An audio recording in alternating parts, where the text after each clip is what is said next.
Hello, everyone, and welcome to the Resilient Leadership Podcast, where everything we talk about is aimed at helping you lead with greater sense of calm, clarity, and conviction, even in these anxious times. My name is Irvine Nugent, and today, as always, I'm joined by my co-host, collaborator, and dear friend, Bridget Tyre. Bridget, how are you doing today? I'm doing very well, Irvine. Thank you for asking. Boy, I am really looking forward to this particular conversation. I mean, I always do. I just have to say, I so thoroughly enjoy recording our episodes. They're fun. I learned something new. There's something about this topic in the way we're going to approach it that I find particularly helpful for me. So I'm eager to dive in. So tell everybody what we're going to talk about.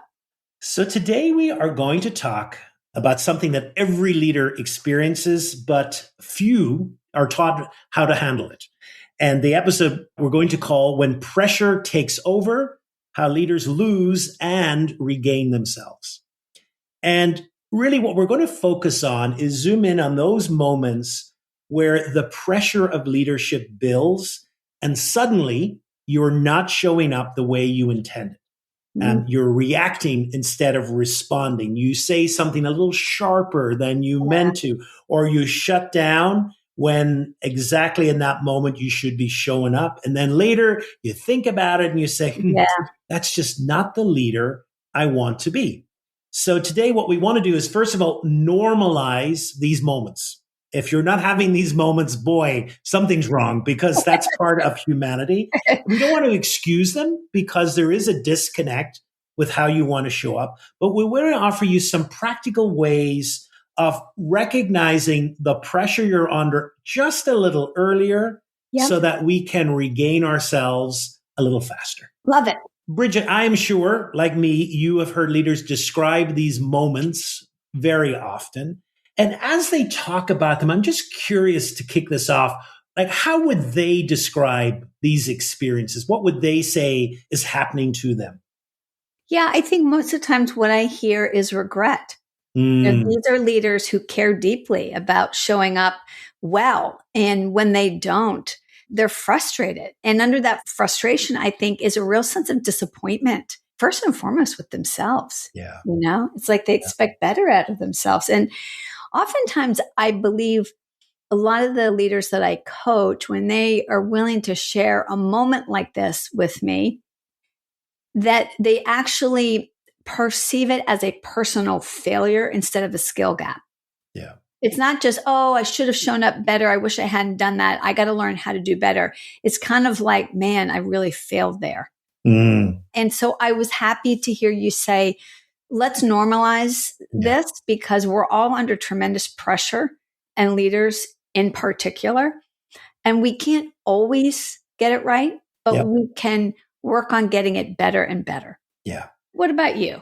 I love that perspective. And I think the other thing as well is to really acknowledge that many leaders are operating under really sustained pressure. These are difficult times to step up to the plate and to lead.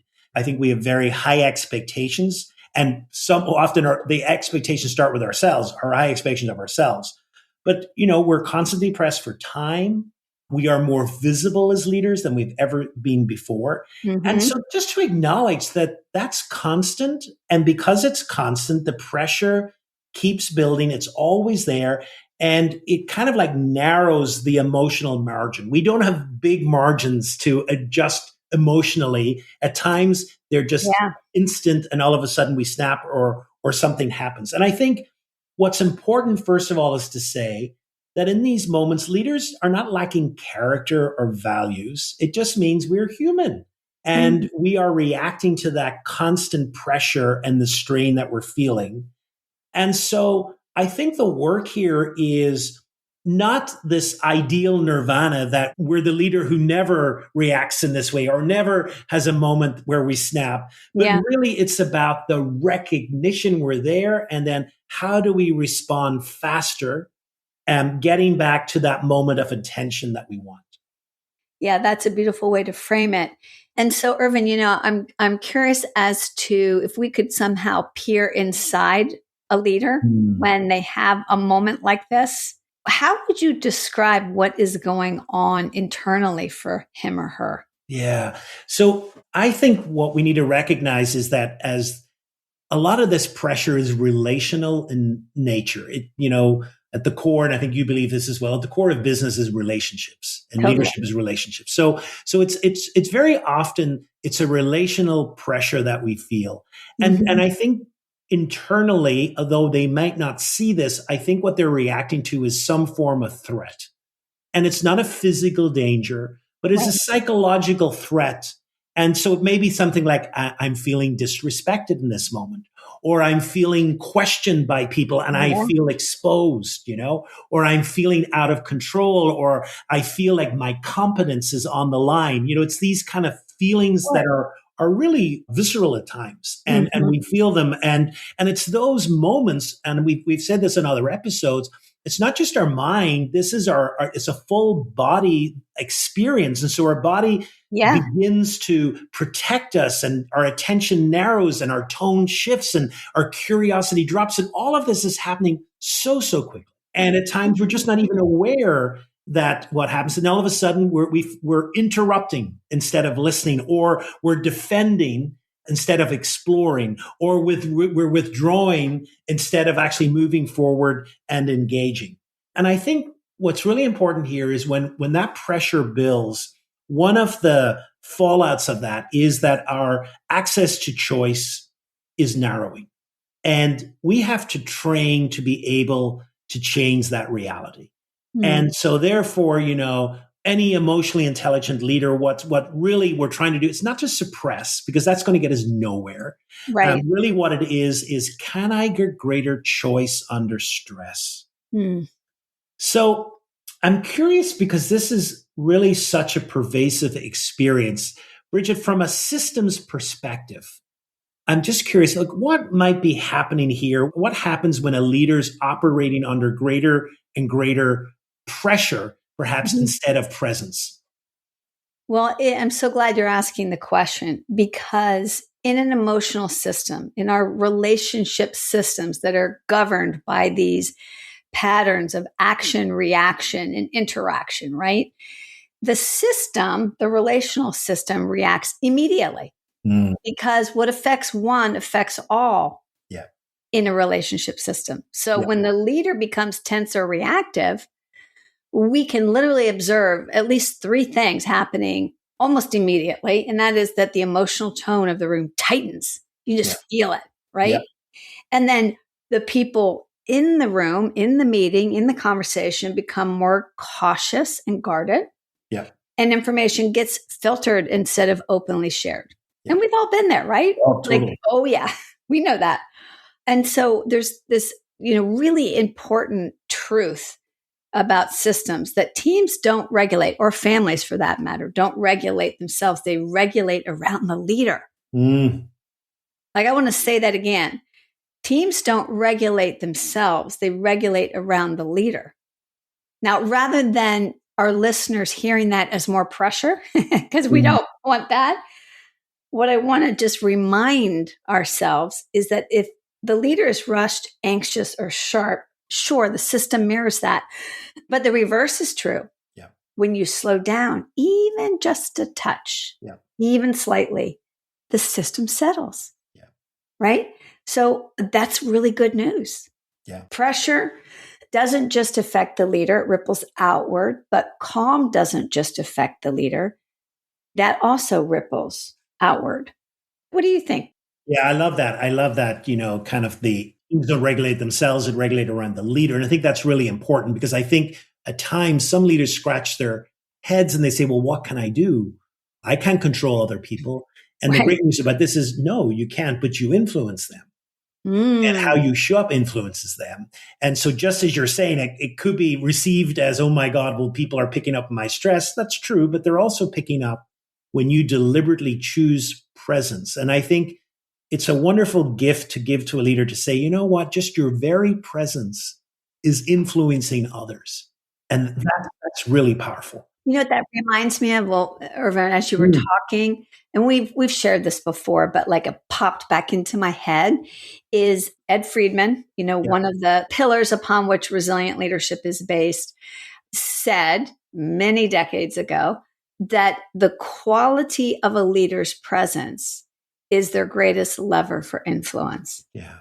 And I remember the first time I heard that and I went, whoa, wait, what? Because I'd never heard that before because this was, 20 some years ago. And that's what you're reminding us of, right? Or that's what you were reminding me Absolutely. of.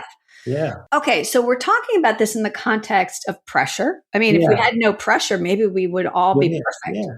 So I'm curious then, have you seen many themes? Is there any themes that you've kind of heard leaders talk about that you would say, yeah, these are some really common pressure points? Oh, for sure. I mean, I would say one is being challenged publicly. Mm. Who likes that? Raise Yeah. your hand. Yeah.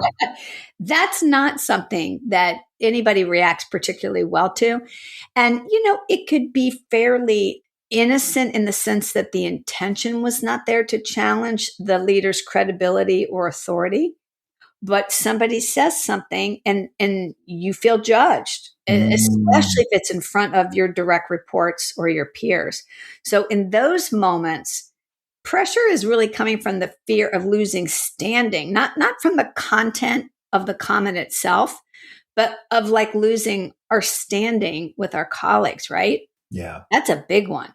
What do you think is a common pressure point, Irvin? Yeah. I mean, I think another one would be, and this actually comes a little bit from our discussion last week, and that would be like feeling responsible for outcomes you can't fully control. Mm. Many leaders are very responsible people and they feel accountable and I think that accountability can get a little bit out of hand. Mm-hmm. And we feel accountable for other people's choices, for shifting priorities, for external forces. And I think that gap between responsibility and really what we have control of can really create some chronic pressure, which need not be there. And I think so often that can be turned inward and like we beat up on ourselves. I mean, I've met some leaders that are so self-critical. Oh, yeah. And it's because, that they're really holding themselves responsible for really outcomes that really they have very little part to play. So I think that's another one. How about you? How about another one that comes to mind? Well, this one is often not seen, and that's that, leaders carry emotional labor that I think a lot of times people are not aware of. Yeah. Because think about it, a leader, just like anybody, you're absorbing the emotions of the people around you, but because a leader is somebody that people go to for problems, for solutions, for venting, for, whatever, they listen to frustrations, they mediate tensions, they hold the space for anxiety in the team, all the while keeping their own struggles hidden. They're presenting this steady, optimistic, composed front, even when they're feeling themselves pretty under pressure. And I think that's a pressure that accumulates. It's an invisible labor, right? That accumulates over time. And leaders can bear it as long as they have some intentional ways of releasing it or some support for it. But if you don't, I think what happens is it can surface unexpectedly as irritability, right? Yeah. And you're just exhausted by it all, right? Yeah. Totally. So I think what's interesting, as we're talking about this, what becomes clear is that pressure isn't random. In other words, these pressure points can be predictable. And I think there's some good news in that. Yeah. But what were you going to say? No, I was going to say one other thing that just comes to mind, and I've heard this quite a lot, is another pressure point is repeating the same conversations third or the fourth time. So in other words, I've heard leaders, say, well, I explained it. It's as clear as day. And then they didn't get it. And then you get this internal process. Well, why didn't it land? I was crystal clear. And of course it didn't. And so then what's interesting is, that first time that explanation is calm and it's nice. And then that second time, there's a little edge to it. And then come the third time, whoa, this is the one, where the tone shifts. Yeah. And then all of a sudden, you say something with a little edge that you didn't really mean or whatever. But that happens a lot. And of course, in this crazy world where people are running around like headless chickens, Yeah. our attention span is down. So as leaders, we need to expect the fact that very often it's not going to land the first time. It may not even land the second time. It may need the third time. And it's nothing to do with person's capacity. It's just that Yeah. we're so distracted. Actually landing something like that can be really difficult. So. Well, Irvine, I can relate to this so well because just a few days ago, my husband and I were having a conversation. It had to do with finances and financial management and our financial portfolio and all of that. And he's managed that for years and done a beautiful job. And I'm now getting into it to try to better understand it and, become more of a partner, right? But I'm new to it. And these things also don't land with me as easily. So we're talking and I can see the tension mounting, but I'm confused. I'm like, why is he getting so tense? And he literally says, I think this is the third or fourth time we've had this exact conversation. Yes. And it just seems like you're either not listening or you're not getting it, which of course triggered me because I'm like, that's why I'm asking, you know? But exactly what you said, that we underestimate how much dialogue is needed to create shared understanding, right? That's something I've said over and over again. And it does at times become a pressure point in the kind of environment that we're in where we're like, I can't afford to say this again. I already said it. Yep. Right? I love that. Love that. So, Bridget, I'm curious now. These are, I think people can recognize themselves or other people in these pressures. So, given that we are under pressure, what is something we might be able to offer our listeners that in a practical way, that when pressure spikes, that they're able to turn to something that might help them introduce a little better choice? I'm going to really start using this regularly myself, and it's called the 30-second reset.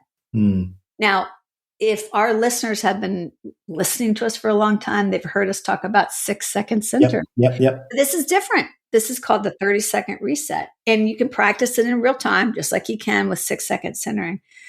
And nobody needs to know or be the wiser. But specifically, this is for those moments where you really feel the pressure, right? It's mounting for whatever reason, perhaps one of the ones we just mentioned. Okay, so here we go. There's 4 simple steps to it. First, you got to interrupt the reaction. So for 5 seconds, do nothing. No reply, no explanation, no defense. Stillness is your first act of leadership.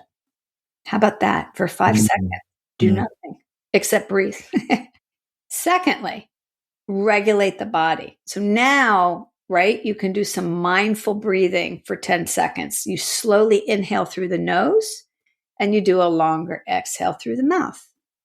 You just do that a few times because that signals to your body safety and restores you back to cognitive access. So, number 1, interrupt the reaction by, for 5 seconds, simply do nothing. Be in stillness. 2, start breathing and regulating your nervous system. In through the nose, longer exhale, out through the mouth.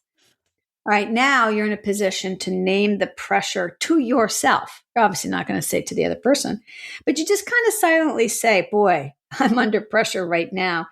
And you might even be like, and this is why, like I'm feeling undermined, or I'm feeling attacked, or I'm feeling under a spotlight, whatever the case is. And then lastly, you choose the next right response, right? And notice how you kind of have to do the other steps before you can figure out what the next right response is. But I love this question. To figure out what the right response is, ask yourself, what response aligns with the leader I want to be? And then choose to speak or not. Maybe the right response is to say nothing. But this is a process of restoring choice when you're under pressure. And isn't that what it's all about, Irvine, is like restoring choice under pressure? Okay, so that's the process. That's the practice. But can you share with our listeners an example of a leader you've worked with who learned this skill?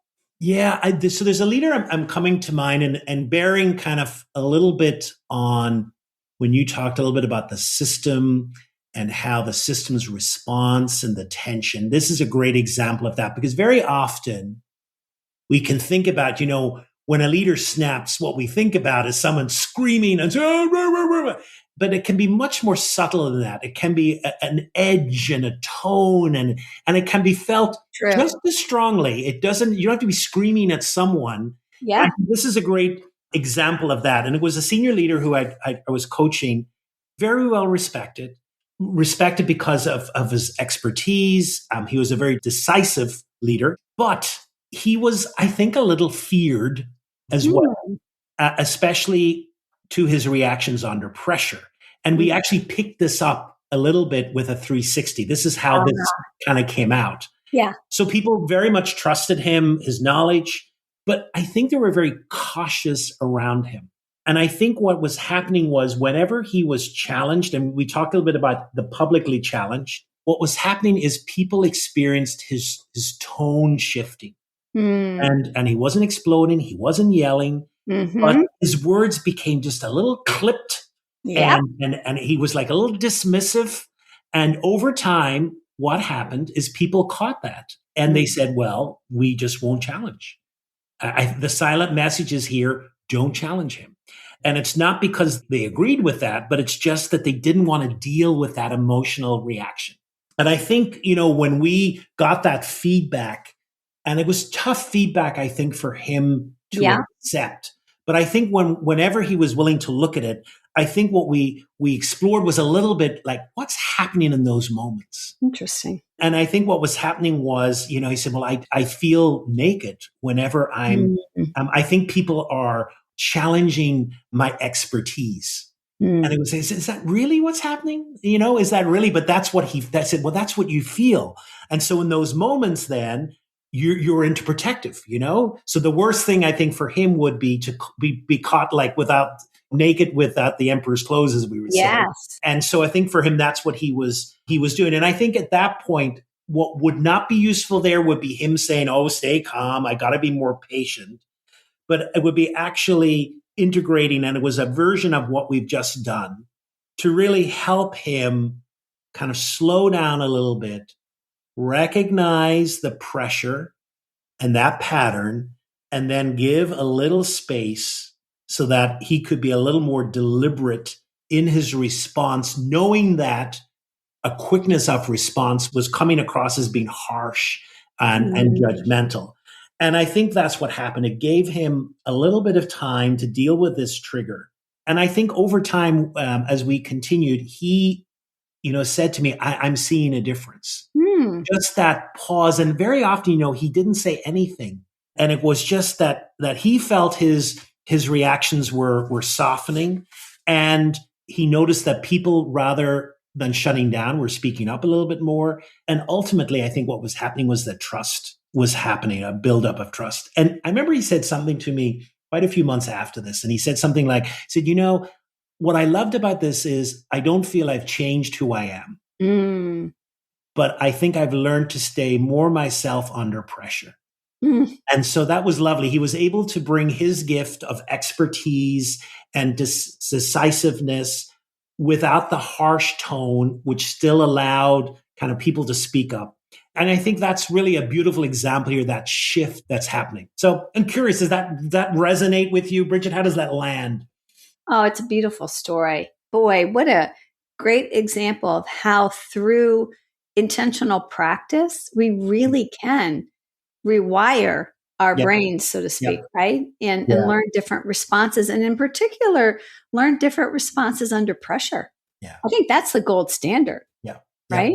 And I think the other thing that stood out to me is that this was a leader who people respected and admired, but they were a little bit cautious around him. And that's because when challenged, he wouldn't scream, he wouldn't shut people down. There would just be an edge, a little bit of an edge. And that's enough to put people in that cautious mode, right? Yes, totally. So good for him for practicing. And I think the other thing I would say is, it's that whole thing about first do nothing, just be still. Like stillness can be an act of leadership. So terrific example. Well, to our listeners, if pressure has ever pulled you away from how you want to lead, from the kind of person, parent, or leader you want to be, welcome to the human race. This episode is your reminder that you are not failing, you're normal, but it's also a message to yourself to say there is a version of you possible here in these moments of pressure. And with practice, you can, even under pressure, shorten the distance between those pressure points and the leader that you really aspire to be. Yeah. So that's the basic message. Well, what a great conversation, Irvine. Thank you so much. Thank you as well. This has been, very, very useful. And I think one that comes up time and time again. Yeah, I mean, I think what we can count on is that we will never have a life free of pressure. Yeah. All right. Until the next episode, everybody. Thank you for joining us. Okay, folks. Thank you so much. See you next time.